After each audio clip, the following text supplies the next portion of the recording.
బోండం ఎంతమ్మా? 20 రూపాయలండి.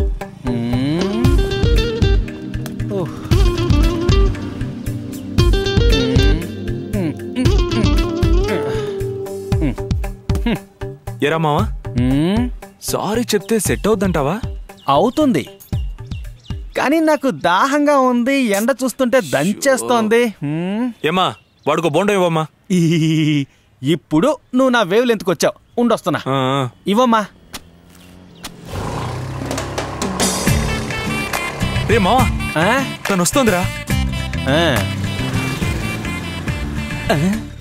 మావా, మొహంలో భయం తొంగి చూస్తోంది. కూలింగ్ గ్లాస్ పెట్టి మూసేయి.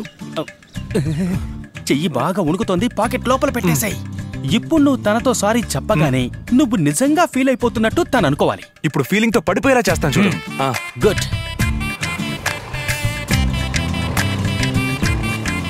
ఏమండి? హలో, ఏ గుండు సాపు.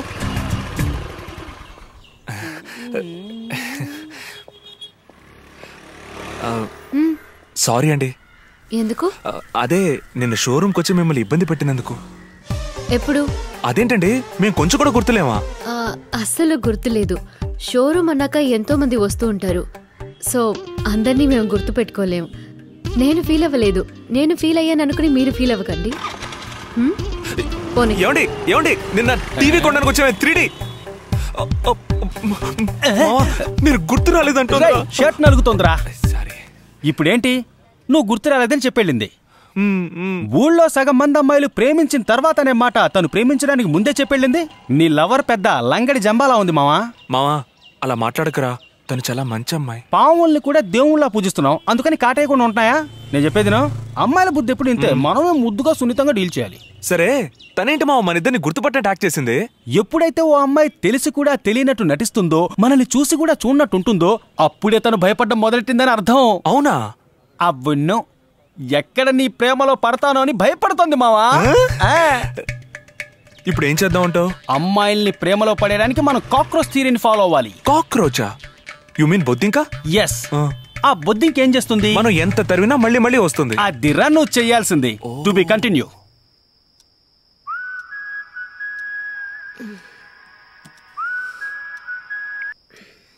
ఏంటి గౌతమ్?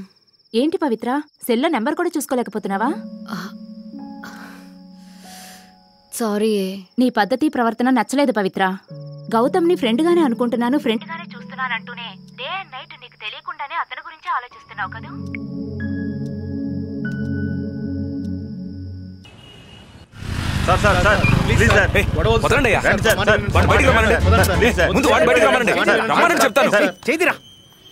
గొడవేంటి మావా? సాంబార్ 2 సార్లు అడిగితే పోయినన్నారా? తప్పు చేసిన వాడిని లోపలుంచి నన్ను బయటికి పంపుతారా? సార్ వాళ్ళు లోకల్ సార్, గొడవ చేయకండి సార్. రేయ్, ఎవడ్రా లోకల్? మేవే లోకల్. లోకలే మేము. ఈ పిచ్చేసాలేసారంటే హోటల్ నడపనివ్వం, దోసపిండ్లు ఉమ్మేసేళ్తాం. భయపెట్టడానికి అలా అన్నాను. ఇంతకీ ఏంట్రా గొడవ? ఏం లేదు మావా, లోపల కూడా ఆడపిల్లల గురించి తప్పుడు కూతలు కూస్తున్నాడు. వాడిని పట్టుకుని 4 జాడించి పారేశాను. జాడించావా?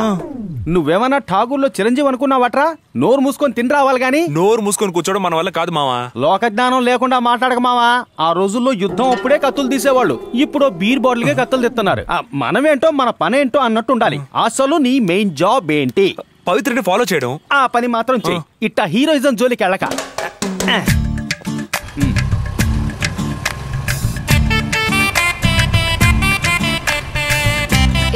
ఆపవే. హలో. ఏంటి మావా బండి ఆపేసింది? పెట్రోల్ లేక ఆపింది అనుకుంటున్నాను రా. హలో.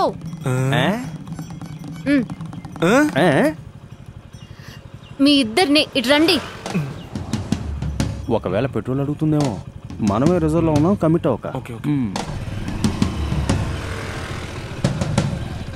ఏంటి ఫాలో అవుతున్నారా? అలాంటిదేం లేదే. ఎందుకు ఇంత చీప్ గా ఆడపిల్ల వెంట పడతారు? మిమ్మల్ని ఎందుకు అలా చీప్ చేసుకుంటున్నారు? ఏంటి ఎగతాళా? ఇంకోసారి నా వెనక పడి ఫాలో అయ్యారంటే అరుగు అక్కడ ఉన్నారే వారి దగ్గర కంప్లైంట్ చేస్తాను. ఏమండే కంప్లైంట్ చేయడానికి ఆయన దగ్గరికి మీరు వెళ్తారేమో, బండిలో అన్ని కరెక్ట్ గా ఉన్నా గాలి తక్కువైందని మీ దగ్గరే డబ్బులు వసూలు చేస్తాడు. అది మాత్రమే కాకుండా as per law traffic police మా మీద యాక్షన్ తీసుకోలేడు. అది మాకు తెలుసు. వారి దగ్గర కంప్లైంట్ చేస్తే లా అండ్ ఆర్డర్ లో హ్యాండ్ ఓవర్ చేసేస్తారు. అర్థమైందా?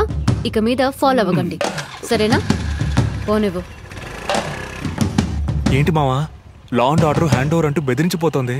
మావా, ఫాలో అయ్యే అబ్బాయిలందరిని అరెస్ట్ చేయాలంటే ఇప్పుడున్న జైళ్ళన్నీ కూల్చేసి పెద్ద జైళ్లు కట్టాలి. ఊరికే బెదిరించిపోతోంది. ఎందుకైనా ఇవాళ వద్దులే, రేపటి నుంచి ఫాలో అవుదాం.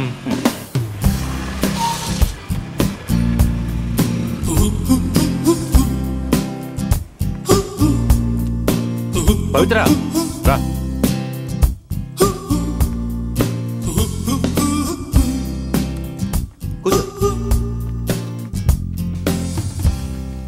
హలో. హలో, ఆండ్రూ పెళ్ళి. ఓ వెరీ గుడ్, కంగ్రాచులేషన్. థ్యాంక్స్ అండి. ఇక్కడే విషయం చెప్పకూడదు, కన్ఫర్మ్ గా మీరు మ్యారేజ్కి రావాలి. వస్తాను. షోరూమ్కి వచ్చి ఇన్విటేషన్ ఇద్దామని ప్లాన్ చేసాం, కానీ నువ్వే వద్దన్నావు. ఈ పక్కనే ఒక చిన్న పనుంది, వెళ్లేదారే కదా నేనే వస్తా అన్నాను. నువ్వెందుకు ఫీల్ అవుతావు? ఎక్కడ మ్యారేజ్? ఊటీలో. Thank you. మీకోసం ఎదురు చూస్తూ ఉంటాం. ట్రై చేస్తాను. నువ్వు కన్ఫర్మ్ గా వస్తావన్నాను. డోంట్ ఫీల్ మామా, పవిత్ర ఊటీ ఖచ్చితంగా వస్తుంది. నీ విందు భోజనం ఆరగించి ఆశీర్వదించి వెళుతుంది. ఇప్పుడు హ్యాపీయా?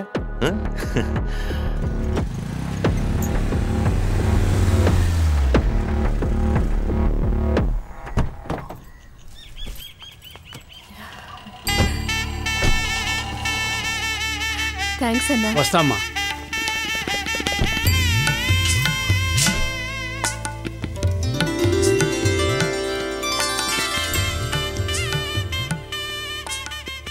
ఒకళ్ళతోనే వేగలేకపోతున్నాను, దీనికి తోడు నీ తమ్ముడు ఒకడు.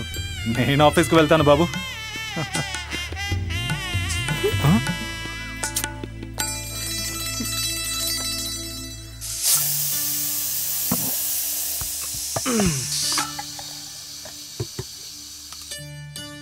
సుగుణా, అమ్మా సుగుణా.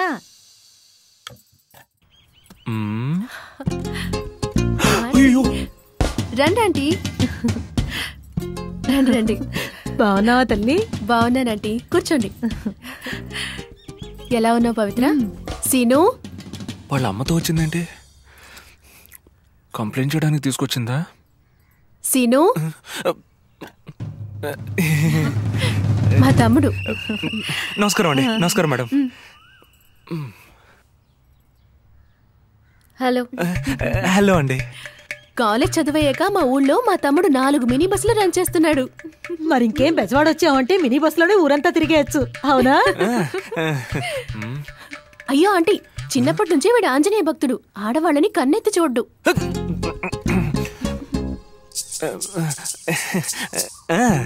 అబ్బాయి చూపేంటి అలా ఉంది? ఇదేంట్రా, ఎదురింటి వాళ్ళు శత్రువులా కీచులాడుకుంటారే, ఇప్పుడు ఏకంగా ఇంట్లోకే వచ్చి కూర్చున్నారేంటా అని ఆలోచిస్తున్నట్టున్నాడు. అబ్బే లేదంటే. అయినా మగాళ్ళన్నాక అనేక సమస్యలుంటాయి. దానికి ఆడవాళ్ళం మేమేం చేయగలం? వాళ్ళు తెల్లవారి 9 గంటలకు బయలుదేరి రాత్రి 8 గంటలకు ఇంటికొస్తారు.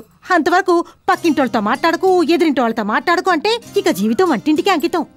వాళ్ళు లేనప్పుడు ఎంచక్కా అందరూ స్నేహంగా ఉంటాం. ఓహో. సుగుణ, చెప్పా పెట్టకుండా ఊరికెళ్ళిపోయావేంటమ్మా? ఏం లేదాంటీ, నాకు ఆయనకి ఓ చిన్న గొడవైంది. ఆయనతో మాట్లాడొప్పించి మా ఇద్దరిని కలపడానికి తనొచ్చాడు. కలపడానికా? సుగుణ, నువ్వు లేవని మేమెక్కడికి వెళ్ళలేదు. రేపు వెళదామా? వెళ్దావే.